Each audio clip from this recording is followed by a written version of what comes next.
Hello and welcome to Side Hustle, the show that highlights student entrepreneurs who have to strike a balance between their business and their schoolwork.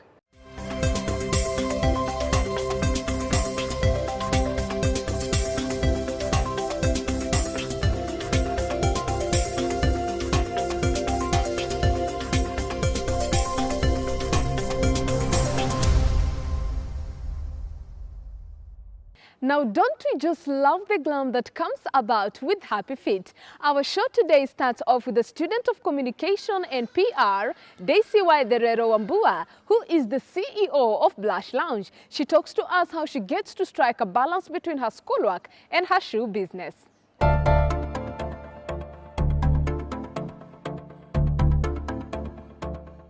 Waitherero Wambua, a communication and PR student at the Moi University Eldoret, is an entrepreneur as well as a writer. I sell shoes, all types of shoes, from kids' shoes to ladies to men, and I also write. Okay. I have a website called Truth and Smoke that deals with articles on feminism and millennials and all the battles that we face as we find our true self.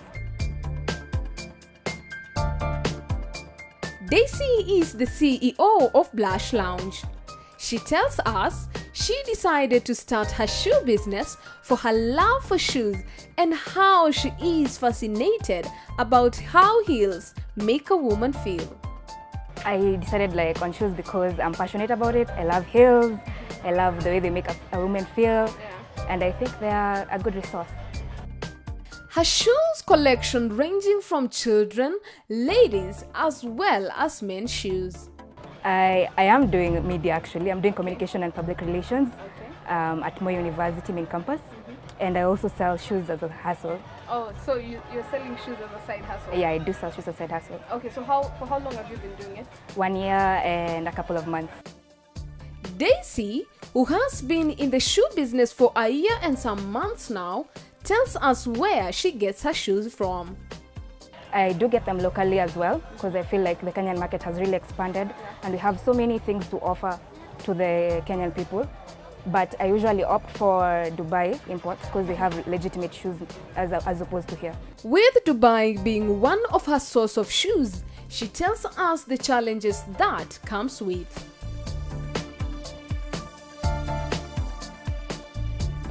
I would say the back and forth mostly, because commuting from Eldoret back to Nairobi, to Rongai then back all the way to Eldoret, that has been a challenge.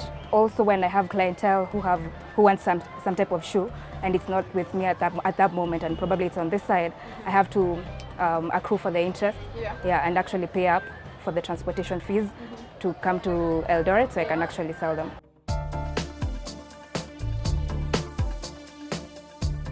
Having to commute from Eldoret to Nairobi for her clients has been a challenge for her, but she still does that for her clients. I actually bring expensive shoes. For example, I have a couple over here that I brought from Dubai and they haven't gone for about 6 months because they're a bit too dear compared to the others. Yeah, it's actually a challenge.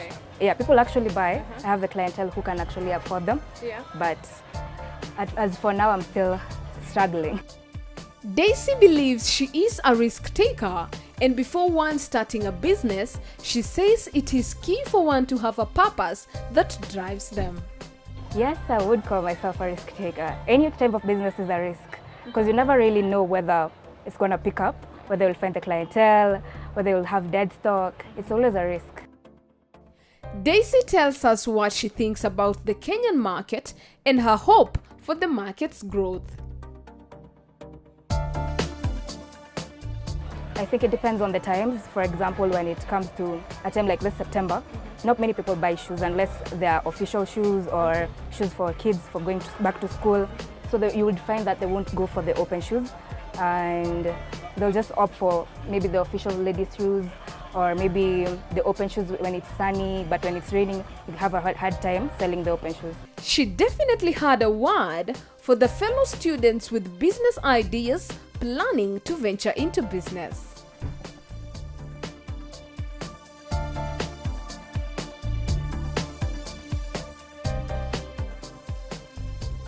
always have a purpose for starting a business. Most people start it for monetary reasons, but I would really advise against that, because once the money stops flowing in, what is going to happen? Are you going to kill your business? Are you going to just quit all over it? Or are you going to pick up another one?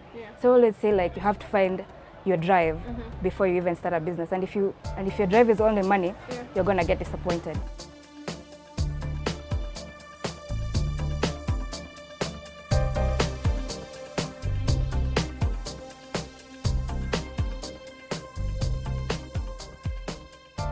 How do you get to balance between your studies and also this business, especially because you're studying in Moi University, which is in Eldoret, and you're selling your shoes in Nairobi? How do you even get to balance the two? I'm grateful for a guy called Peter.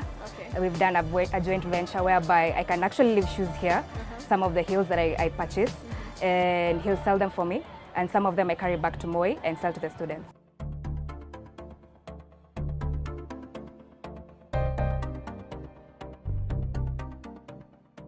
This ones go for 2,500, but my shoes range from as little as 1,000 all the way to like 10,000.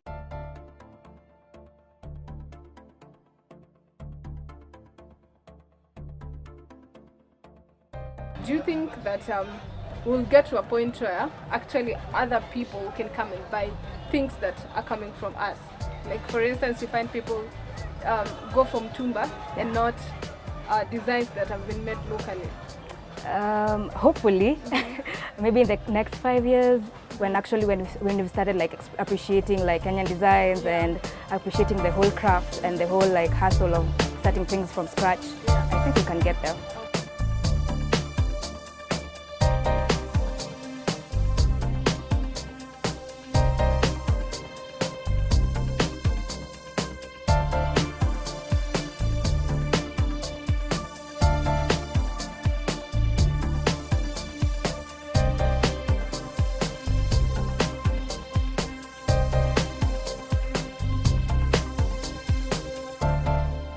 To get all these saucy heels and shoes, you can visit my page on Instagram, that's _lounge, or Facebook, that's _lounge Africa. You can also visit my website, that's www.daisywaitherero.co.ke.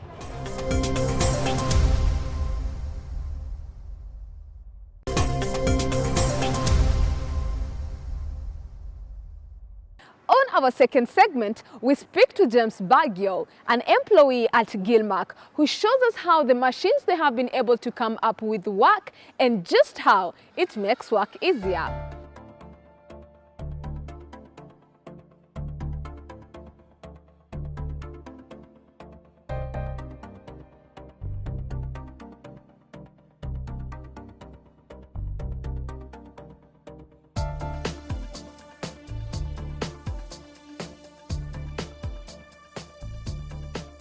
Kwa nini mliamua wacha tuje tuonyeshe hizi mashine zetu mahali hapa? Tulikuwa tunataka pia ku create awareness.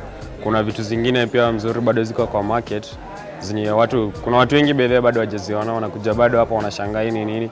So like bado tulikuwa na market, na pia tuliona ndio tukama padi na mashini ili kama pia such that tulikuwa na cheki kama shule wanafunzi walikuwa wanakula zile mboga zika nyingi mlipata zile mboga zilikuwa kubwa ilikuwa inainulia go hivi kifika chini shakatwa, but si tuliona na tena ile kwa mkamapema walikuwa na mkamapema aje macooks manini kama mashule unapata shule iko na population like 3000 na hao wanafunzi by saa 7 ama nini lazima wafanye kula, na kazi si ati ni kukata mboga peke yake. So pia imewasaidia kazi yao fast na smart pia. Inatumika iko kwenye market? Inatumika. Ukienda kama Kiganjo Police Training College, tumeuza EIP Administration Police, pia tumeuza over 400 schools. Kuna shule zina institution nyingi kubwa kubwa zinatumia. Hata Kijabe Hospital wanatumia mashine zetu, wanatumia products zetu. Kwa hivyo unaweza sema soko iko sawa? Soko iko sawa, lakini tunajaribu pia. Though iko na challenges zake pia. Sasa hizo challenges ambazo unasema ni kama zipi hasa? Challenges ni kwa hizo raw materials. Ziko so expensive. Unapata like tukienda kubuy hizo raw materials hizo mabati ndo ziko so expensive. So like tukiweza kupata raw materials ziko cheap na tax ipunguzwe, pia inaweza kuwa poa. Tunaweza pia reduce bei ya machine. Yeah. Sasa hii mashine yenu inatumia stima ama mnatumia nini kuweza kuendeleza hii mashine?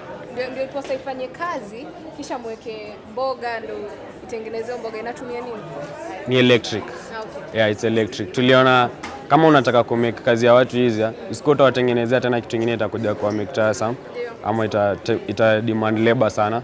So tukamake it iko electric, ni electric si manual. Yeah.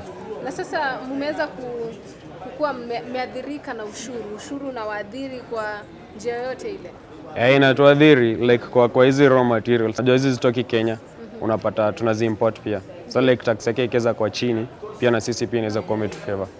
Juu pia kuziacquire itakuwa more cheap. Mlidiscover hii mashine muda? Ilianza na director wetu alidiscover back then 2014. So like tumekuwa na 4 years in the market. Oh, so kwa miaka hayo 4 mmeweza kuuza mashine 400? Tumeuza like ukiangalia hadi hiyo mashine hapo serial number utapata iko 350. Kumaanisha like tumeuza like over 400 schools na other institutions. Si shule peke yake.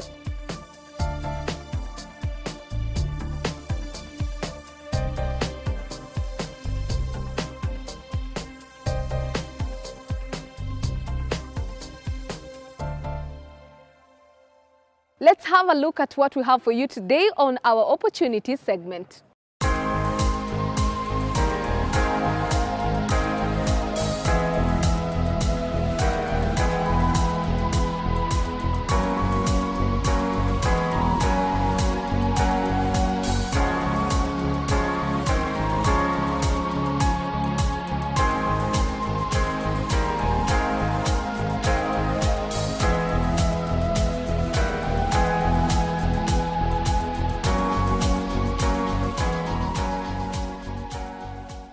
Now that is all we had for you today, but be sure to catch us again next week only on Fanaka TV because we are strictly business.